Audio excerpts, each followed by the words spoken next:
بسم اللہ الرحمن الرحیم رب اشرح لی صدری ویسر لی امری واحلل عقدۃ من لسانی یفقہوا قولی صلی اللہ علی حبیبہ محمد وآلہ وسلم۔ السلام علیکم احباب صدق و وفا، امید کرتا ہوں آپ خیریت و عافیت سے ہوں گے اور اللہ سبحانہ تعالیٰ کی قربتوں کو سمیٹ رہے ہوں گے۔ میں بہت ہی زیادہ شکر گزار ہوں آپ احباب نے مراتب وسوسات شیطانیہ کے چیپٹر 1 کو جس انداز میں دیکھا اور اس کو جو سراہا، اس کے متعلق جو فیڈ بیک دیا، اس سے دل بہت شاد ہے۔ آج قسط دوم مراتب وسوسات شیطانیہ میں آپ کو خوش آمدید کہتا ہوں۔ آپ احباب کی دعاؤں سے اللہ سبحانہ تعالیٰ نے قلب کے اوپر بہت خوبصورت نقطے عیاں فرمائے ہیں، جو آپ احباب کے خوبصورت قلوب کے سامنے آج پیش کروں گا، جس سے آپ باطنی مجاہدین کو بہت زیادہ انشاءاللہ فائدہ ہوگا۔ آج کے اس ویڈیو کے اندر ہم شیطان خناس کے معاملات کو سمجھیں گے، اس کے وسوسہ ڈالنے کے طریق کو سمجھیں گے، کن مراتب میں ڈالتا ہے، جو ہمارا مین موضوع تھا مراتب وسوسات شیطانیہ، ان مراتب کو سمجھیں گے اور اس کو دور کرنے کے طریق کو سمجھیں گے کہ کیسے ہم ان چیزوں سے نکل سکتے ہیں۔ اور انشاءاللہ تعالیٰ العزیز حدیث نفس کے متعلق بھی میں آپ احباب کو انشاءاللہ آج آگاہ کروں گا، اور ان سے بچنے کا بھی طریقہ میں آپ احباب کے سامنے پیش کروں گا۔ تو اب ہم سب سے پہلے یہ سمجھ لیتے ہیں کہ جیسے ہم اس سے پچھلی ویڈیو کے اندر، پچھلے چیپٹر کے اندر شیطان اور اس کی اقسام کو بڑے احسن انداز میں سمجھ چکے ہیں۔ شیطان ایک ایسی اللہ سبحانہ تعالیٰ کی مخلوق ہے جو کہ انسان کا کھلا دشمن ہے، اور اس کو اللہ نے یہ طاقت دی ہے کہ وہ ہماری روح کے معاملات کو خراب کر سکتا ہے، ہمارے شعور کے معاملات کو خراب کر کے ہمارے اندر جو نور الہی ہے اس کو تاریک کر سکتا ہے۔ اور اس میں سب سے زیادہ جو خطرناک ترین جو شیطان ہے وہ شیطان خناس ہے۔ تو ایک بزرگ نے اللہ سبحانہ تعالیٰ سے یہ عرض کیا کہ مالک، مجھے یہ دکھا کہ یہ شیطان خناس انسان کے اندر وسوسہ کیسے ڈالتا ہے۔ ہم سب سے پہلے وہ جان لیتے ہیں کہ وہ وسوسہ ڈالتا کیسے ہے، پھر ہم اس کے مراتب کو انشاءاللہ سمجھتے ہیں، اور پھر اس کو دور کرنے کا طریقہ بھی بہت یونیک اللہ کی قدرتوں سے میں آپ احباب کے سامنے بیان کروں گا۔ تو اللہ سبحانہ تعالیٰ نے ان بزرگوں کو ایک انسانی وجود دکھایا، ایک انسانی وجود ان کے سامنے پیش کیا گیا، اور پھر ایک شیطان دکھایا جس کا چہرہ سور کے جیسا تھا، اور لیکن اس کی سونڈ بھی تھی جیسے ہاتھی کی سونڈ ہوتی ہے۔ وہ انسانی وجود کے قریب آیا اور اس نے انسانی وجود کو سونگا، سونگ کر وہ انسانی وجود کے دونوں کندھوں کے درمیان اس نے ایک پوائنٹ بنایا، ایک پوائنٹ وہاں پر تھا، گھونسلے کے جیسی ایک معاملات تھے، گھونسلے کے جیسا ایک چھوٹا سا سوراخ تھا۔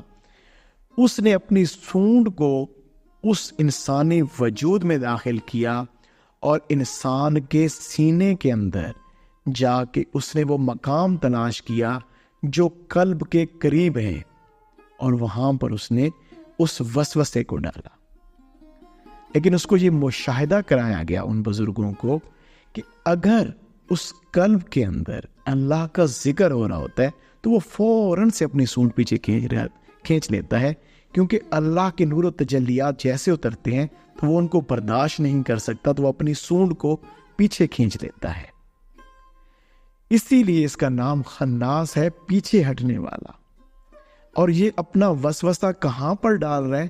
یہ انسان کے سینے میں، فی صدور الناس، کہ یہ سینوں کے اندر جا کے اپنے وسوسے کو ڈالتا ہے۔ آپ سورہ ناس کو پڑھیں، اس کے ترجمے کو پڑھیں تو آپ کو پتہ چل جائے گا کہ کہاں پر یہ وسوسہ ڈال رہا ہے. یہ قلب کے بالکل اندر نہیں ڈالتا, یہ آپ کے سینے میں وسوسہ چھوڑ دیتا ہے. اب سینے میں لطائف ہوتے ہیں اور سینے میں علم الہیہ ہوتا ہے, قرآن کریم اور احادیث مبارکہ کا علم بھی ہوتا ہے, اور اسی سینے کے اندر تمام لطائف نورانیہ ہوتے ہیں, لطائف عالم امر ہوتے ہیں. اگر وہ اجاگر ہوتے ہیں, انسان کے اندر کے لطائف درست ہوتے ہیں اور اس کے پاس علم بھی ہوتا ہے ان چیزوں کو دور کرنے کا, تو وہ تو پھر اس سے بچ جاتا ہے. ورنہ وہ جس سینے میں اس کو چھوڑ دے, اگر وہ سینہ اس کو ایبزارب کر کے قلب کے معاملات خراب ہو جائیں, تو پھر یہی شیطان خناس انسان کے وجود میں خون کی طرح دوڑتا ہے. احباب, یہ میں نے تھوڑا سا عرض کر دیا, باقی میں آگے آپ کو انشاءاللہ تعالیٰ بتاتا ہوں کہ اس سے کیسے بچا جا سکتا ہے. پہلے ہم یہ سمجھ لیتے ہیں کہ جو مراتب وسوسات شیطانیہ ہیں وہ ہیں کیا, یہ کن مرتبوں سے انسان کو گمراہ کرنے کی کوشش کرتا ہے, اس کے وسوسات ہوتے کیسے ہیں. آپ کے سامنے انشاءاللہ اس کا چارٹ بنتا جائے گا اور آپ اس کو سمجھتے جائیے گا. سب سے پہلا جو وسوسہ یہ ڈالتا ہے, یہ پہلا وار کرتا ہے, یہ چاہتا ہے کہ انسان کفر و شرک تک چلا جائے, اللہ اور اللہ کے حبیب کے احکامات کی کھلی نافرمانی کی طرف یہ بلاتا ہے. اور اگر کوئی شخص اس کی ان باتوں کو ایکسپٹ کر لیتا ہے تو وہ اللہ اور اللہ کے حبیب جان عالم صلی اللہ علیہ وسلم کی تعلیمات سے بہت دور چلا جاتا ہے. وہ ان چیزوں کی اگر کوئی پرواہ نہیں کرتا تو وہ اصل میں کفر و شرک کے معاملے تک پہنچ چکا ہوتا ہے, اور یہاں پر شیطان فارغ ہو جاتا ہے. پھر اس کے پاس کرنے کا کوئی کام نہیں ہوتا, وہ انسان خود ہی شیطان بن جاتا ہے, کیونکہ اب شیطان اس کے وجود میں خون کے ساتھ دوڑ رہا ہوتا ہے. اب شیطان کا کام ختم ہو جاتا ہے.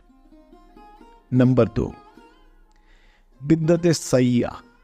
یہ بھی شیطان کا محبوب ترین وار ہے. آپ سے ایسا کام کرائے گا جس کو آپ اصل میں ثواب سمجھ رہے ہوں گے, لیکن وہ ہوگا گناہ. آپ کوئی ایسا نیا عمل, کوئی ایسی نئی بدعت اختیار کر لیں گے جو کہ آپ اس کو ثواب سمجھ رہے ہوں گے, لیکن دراصل وہ گناہ کا کام ہوگا. اور آپ کبھی بھی, آپ کے ذہن میں بھی نہیں آئے گا کہ میں یہ کوئی غلط کام کر رہا ہوں. شیطان کا محبوب ترین وار ہے, اور آپ ساری عمر وہ گناہ کا کام کرتے رہیں گے, اور اس طریقے سے آپ اپنا ایمان برباد کر دیں گے. یہ شیطان کا دوسرا وار ہے, اور یاد رکھیں یہ محبوب ترین وار ہے. جیسے فار ایگزامپل, اس کی ایگزامپل میں آپ کو دے دیتا ہوں. ایک شخص ہے, وہ جمعے کا خطبہ اردو میں پڑھنا شروع کر دے, کہ جمعے کے خطبے کو وہ اردو میں پڑھتا ہے. وہ کہتا ہے جی نماز بھی ہم اردو میں پڑھ, وہ کہتا ہے کہ ہم نماز کو بھی اردو میں پڑھ لیں, اللہ تو سمجھ سکتا ہے. یا وہ کوئی بھی ایسی کوئی نئی بدعت, وہ کہتا ہے جی آ کے میرا دیدار کرو, میں کوئی ایسی چیز ہوں, یہ وہ کوئی نئی بات دین میں نکال لیتا ہے. تو یہ جو ہے وہ بدعت سیئہ ہے, اور یہ غلط ہے, اور یہ اگر کوئی اس وار کے اندر آ جاتا ہے تو وہ اپنے ایمان سے فارغ. نمبر 3, اگر اس کا یہ وار بھی نہیں چلتا, یہ علم والوں پہ ایسا وار وہ نہیں کر پاتا, پھر وہ کبیرہ گناہ بہت ہی خوبصورت کر کے دکھاتا ہے. اور کیونکہ شیطان کے بہت سارے پیروکار ہیں, تو وہ ایسی چیزیں اس کے ارد گرد لانا شروع کر دیتا ہے جس کے ذریعے سے اگر اس نے ہلکی سی بھی رغبت دکھائی تو وہ گناہ کبیرہ میں مبتلا ہو جاتا ہے, اور گناہ کبیرہ کرا کر پھر اس کے ایمان کو ضائع کرنے کی کوشش کرتا ہے. اگر یہ وار بھی نہیں چلتا تو پھر اس کو صغیرہ گناہ کی طرف راغب کرتا ہے, چھوٹے چھوٹے گناہ جن کو پھر وہ گناہ سمجھتا ہی نہیں. اور جب وہ صغیرہ گناہ کو استقامت کے ساتھ کرتا رہتا ہے, کوئی چھوٹا سا چھوٹا گناہ بھی اگر وہ استقامت سے کرتا رہتا ہے, تو وہی گناہ اصل میں گناہ کبیرہ بن جاتا ہے, کیونکہ جس چیز کے اوپر توبہ کی توفیق نہیں تو وہی گناہ کبیرہ ہے. پھر اگر یہ وار بھی نہیں چلتا تو اگلے وار بڑے یہ سمجھنے والے وار ہیں. پھر وہ انسان کو مباحات کے اندر مبتلا کرتا ہے, مباح کاموں میں, ایسے کام جن کا نہ کوئی ثواب ہے اور نہ کوئی گناہ ہے.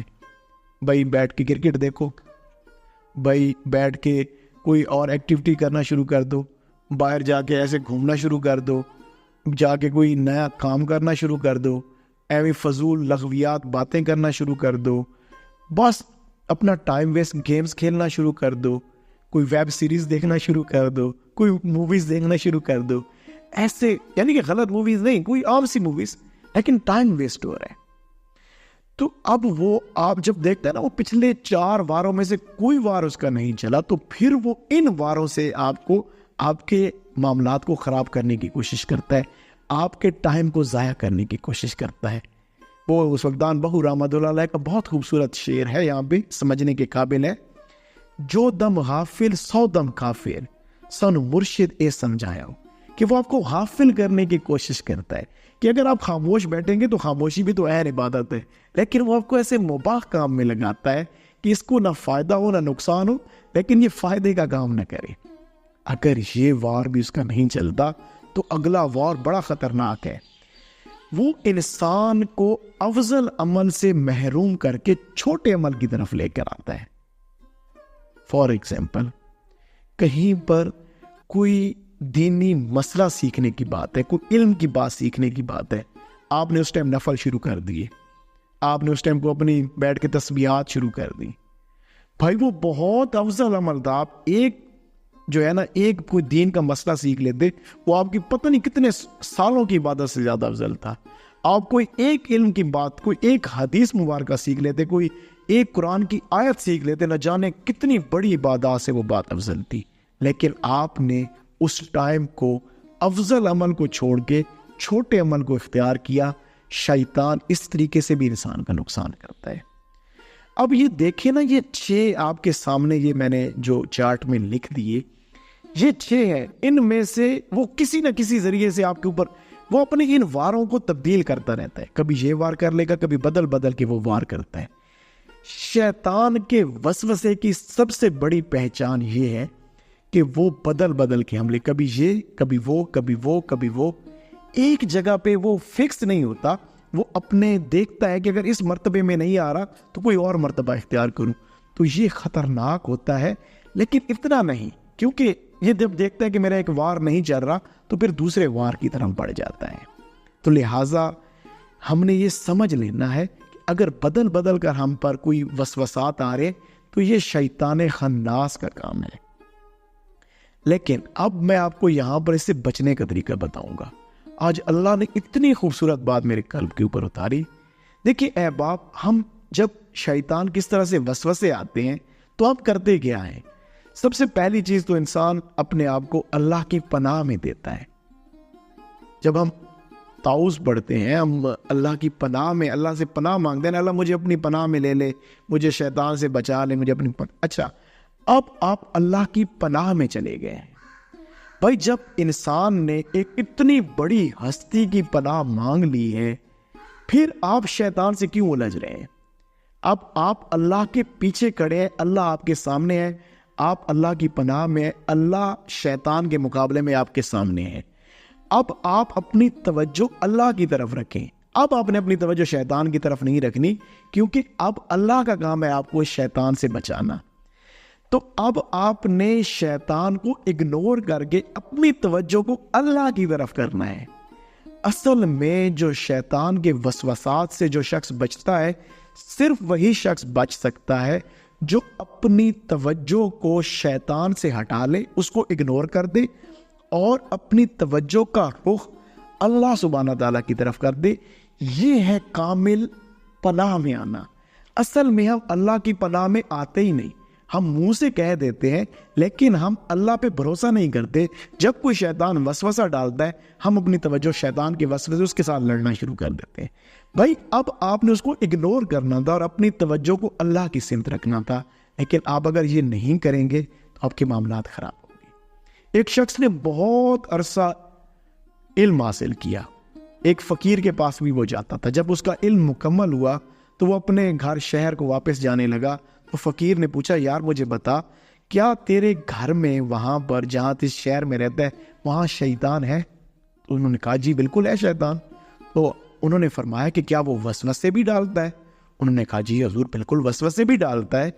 تو آپ نے فرمایا کہ پھر تم ان وسوسوں سے کیسے مقابلہ کرتے؟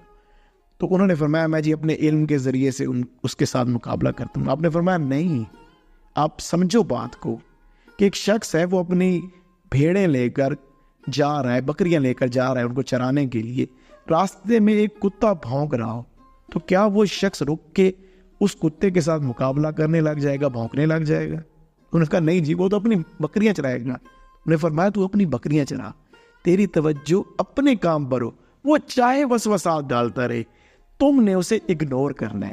تو لہٰذا احباب، اگنور شیطان کے وسوسات کو اگنور، اور اگنور انسان کب کر پاتا ہے؟ جب آپ اپنی توجہ کو اللہ کی سمت رکھتے ہیں۔ یہ جو ہم لطائف میں نے بات کی کہ وہ ہم وسوسات کو آپ کے سینے میں ڈالتا ہے، سینے میں لطائف بھی موجود ہیں، لطائف عالم امر ہیں، آپ کے پاس اللہ کا علم ہے، اچھی باتیں ہیں۔ پھر اگر آپ کے پاس اچھی باتوں کی طرف توجہ ہوگی، آپ کے لطائف روشن ہوں گے، اللہ کا ذکر ہو رہا ہوگا، تو پھر آپ ضرور شیطان سے بچ جائیں گے۔ یہ کوئی ایسی بڑی بات نہیں۔ لیکن یہ تو تھا شیطان کا معاملہ اور مراتب وسوسات شیطانیہ، یہ بھی ایک معاملہ تھا جو میں نے آپ کو آج کی اس ویڈیو کے اندر ایکسپلین کر دیا۔ لیکن جو نفس ہے وہ اس سے بھی زیادہ خطرناک ہے۔ ہم نے پچھلی ویڈیو میں سمجھا کہ نفس دراصل خواہشات کی پیکٹس کا نام ہے، پیکٹس ہیں، خواہشات ہیں، خواہشات کا نام نفس ہے۔ یہ سراپا عمل ہے۔ اللہ قرآن کریم میں تو اللہ کہتا ہے کہ کیا یار وہ دو لوگ برابر ہو سکتے ہیں؟ ایک جس کی خواہشات اس کی معبود ہے، اس کے ایک سے زیادہ اس کے مالک ہیں، معبود ہیں، اس کے اللہ ہیں، کہ وہ ہر ایک چیز کے سامنے جھکا ہوا، اپنی خواہشوں کے سامنے جھکا ہوا ہے ایک سے، اور ایک شخص ہے جس کا مالک صرف ایک ہی ہے۔ یہ کیا دونوں برابر ہو سکتے ہیں؟ یہ بہت بڑی بات ہے۔ یعنی کہ اللہ یہ سمجھا رہا ہے کہ تم نے ہر چیز کو ترک کر کے صرف اگر میری ذات کو تم نے مخصوص کر لیا تو پھر جو ہے تمہیں حقیقت میسر ہوگی۔ نفس خواہشات کا نام ہے۔ یہ درندوں، جس کو زمین سے اگایا گیا، درندوں کے ساتھ رہا لاکھوں کروڑوں سال سے، اگر آپ کا شعور وجدان روشن نہ ہوا اور جو بھاگ دوڑ چلی گئی نفس کے ہاتھ میں، تو یہ ایسے عمل کرے گا کہ آپ سوچ بھی نہیں سکتے۔ شیطان تو اس لیول پہ آ ہی نہیں سکتا۔ یہ جس طرح کی حدیثیں دیتے ہیں نا اندر سے، یہ جس طرح کی باتیں آپ سے کرتے ہیں، آپ اس کو سوچ بھی نہیں سکتے۔ لیکن پھر ہم اس سے بچیں کیسے؟ اس سے صرف اور صرف ایک ہی صورت میں بچا جا سکتا ہے، وہ ہے اس کے اوپر عشق کی تلوار چلا کر۔ عشق کی تلوار کیا ہے؟ لا، نہیں، نفی، ترک کرنا۔ علامہ اقبال رحمۃ اللہ علیہ نے بڑا خوبصورت نقطہ ایک فرمایا۔ آپ فرماتے ہیں سوداگری نہیں یہ عبادت خدا کی ہے، اے بے خبر جزا کی تمنا بھی چھوڑ دے۔ دیکھیے جو نفس ہے نا انسان کا، یہ جو خواہشات ہیں، یہ پیدا ہی جزا سے ہوتی ہے۔ جب آپ چیزوں کے اوپر کچھ آؤٹ کم جاتے ہیں نا، تو وہاں پر انسان کی خواہشات ابھرتی ہیں، اور جب خواہشات ابھرتی ہیں تو پھر انسان کی عبادت فقط اللہ کے لیے نہیں رہتی، سوداگری پھر بن جاتی ہے۔ آپ سودے کر رہے ہوتے ہیں، یہ نفل پڑھ لیے تو یہ مل جائے گا، یہ کر لیا تو یہ مل جائے گا، یہ معاملہ، تو آپ ان چیزوں میں کھو جاتے ہیں۔ تو انسان جب عشق کی لا کی تلوار، اب یہ لا کی تلوار چلے کیسے بھلا؟ یہ بھی میں آپ کو سمجھاتا ہوں۔ علامہ محمد اقبال رحمۃ اللہ علیہ ایک اور بڑا خوبصورت شعر، انتہا کیا خوبصورتی ہے ان اشعار کے اندر۔ آپ فرماتے ہیں مجنون شہر چھوڑا تو صحرا بھی چھوڑ دی، مجنون شہر چھوڑا تو صحرا بھی چھوڑ دی، نظارے کی ہوس ہو، نظارے کی گر ہوس ہو، لیلا بھی چھوڑ دی، نظارے کی گر ہوس ہو، لیلا بھی چھوڑ دی، وائز کمال ترک سے ملتی ہے یہاں مراد، وائز کمال ترک سے ملتی ہے یہاں مراد، دنیا جو چھوڑ دی ہے، دنیا تو چھوڑ دی ہے، دنیا تو چھوڑ دی ہے، عقبا بھی چھوڑ دی، دنیا تو چھوڑ دی ہے، عقبا بھی چھوڑ دی۔ کیا خوبصورت بات آپ فرما رہے ہیں کہ بھئی دیکھو، آپ نے بڑا خوبصورت کہ یہ جو مجنون تھا نا، مجنون نے لیلا کے عشق میں اگر شہر چھوڑا تھا تو جو صحرا میں جا کے اس کو تلاش کر رہا تھا، صحرا نشیں ہو گئے تو صحرا بھی چھوڑ دینا چاہیے تھا۔ اگر اس کو لیلا میں حقیقی عشق کی پیاس تھی تو لیلا کو چھوڑ کر لیلا کے بنانے والے کو تلاش کرتا, لیلا بھی چھوڑ دیتا. پھر اس کو اس کا نظارہ ہوتا جس نے لیلا کو پیدا کیا. پھر آپ فرماتے ہیں یہ جو لوگوں کو, مجھے یہ آپ میرے ساتھ شاید مخاطب ہے کہ وائز, یہ جو تو لوگوں کو بتاتا ہے, وائز تو خود بھی سن. وائز کمال ترک سے ملتی ہے یہاں مراد کہ ہر چیز ترک کر دینے سے, لا حسب و نسب, لا داد و طلب, لا زر, لا عزت, لا جان, یہ ساری جو بھی تمہارے اندر کی خواہشات ہیں ان کے اوپر لا کی تلوار چلا. دنیا تو چھوڑ دی ہے, عقبا بھی چھوڑ دے. تو نے دنیا چھوڑ دی اللہ کے لیے, اب یہ عقبا کے اندر تو جو اتنے مقامات ڈھونڈتا ہے, کشف ڈھونڈتا ہے, کبھی کیا ڈھونڈتا ہے, کبھی میں یہ بن جاؤں, کبھی وہ بن, بھائی ان چیزوں سے ہٹ جا, ان چیزوں کو چھوڑ دے. تو صرف اپنا مقصد اللہ کو رکھ. تمہاری ذہن کے اندر جو صرف اور صرف ایک مقصدیت ہو, جو ایک ذات ہو, جو پرائورٹی اول ہو, جو آپ کی ترجیح اول ہو, وہ فقط اللہ سبحانہ تعالیٰ کی ذات ہو, تو پھر تمہیں حقیقت میسر ہوگی. اور پھر انسان کوشش کرے کہ کم از کم کوئی ایک بات, کوئی ایک بار, کوئی ایک لمحے کے لیے اپنے دن کے اندر ایک بات اپنے نفس کے خلاف چلے. نماز پڑھنے کو دل نہیں کر رہا تو پڑھے نماز, یہ خلاف نفس چلنا. باجماعت نماز ادا کرنے کو دل نہیں کر رہا تو جائے پھر باجماعت نماز ادا کرے. وضو کرنے کو دل نہیں کر رہا تو کامل وضو کرے, ہر وقت وضو میں رہنے کی کوشش کرے. گھر والوں نے کوئی کام کہا نہیں کرنے کو دل کر رہا تو کرے.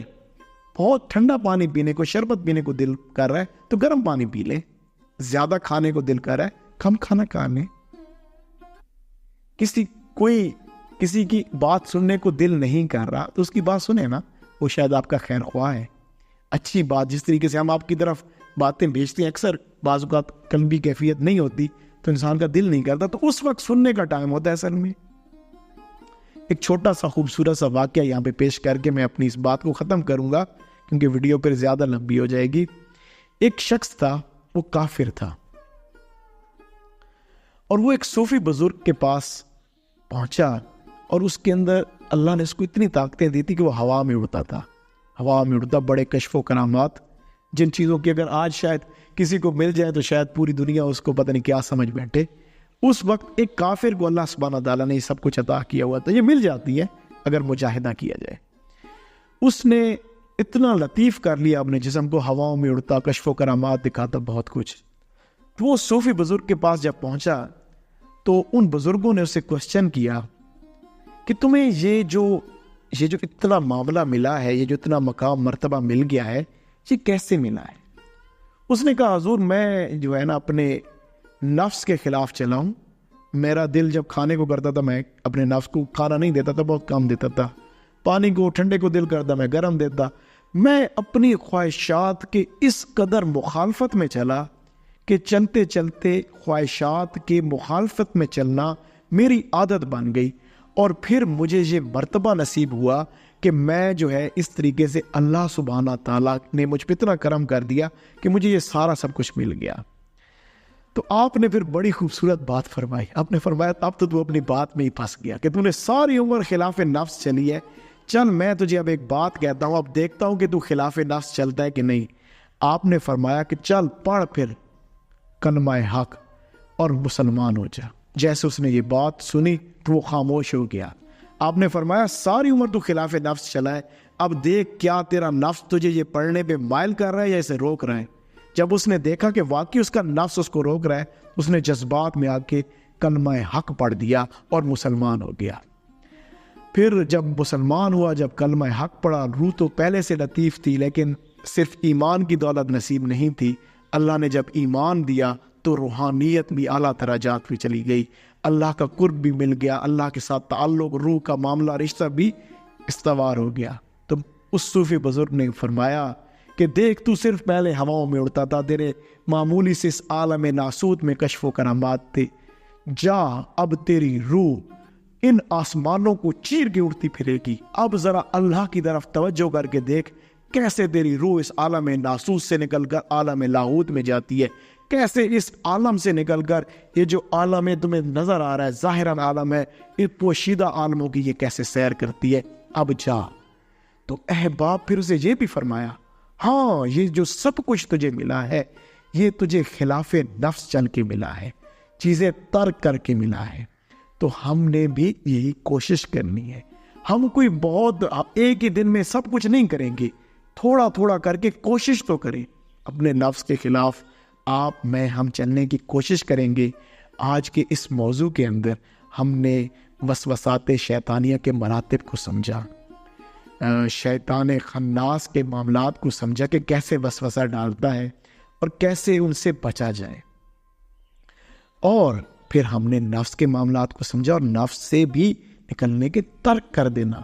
نفس کسی اور چیز سے قابو نہیں آتا، صرف اس کے خلاف چلنے سے یہ قابو آتا ہے۔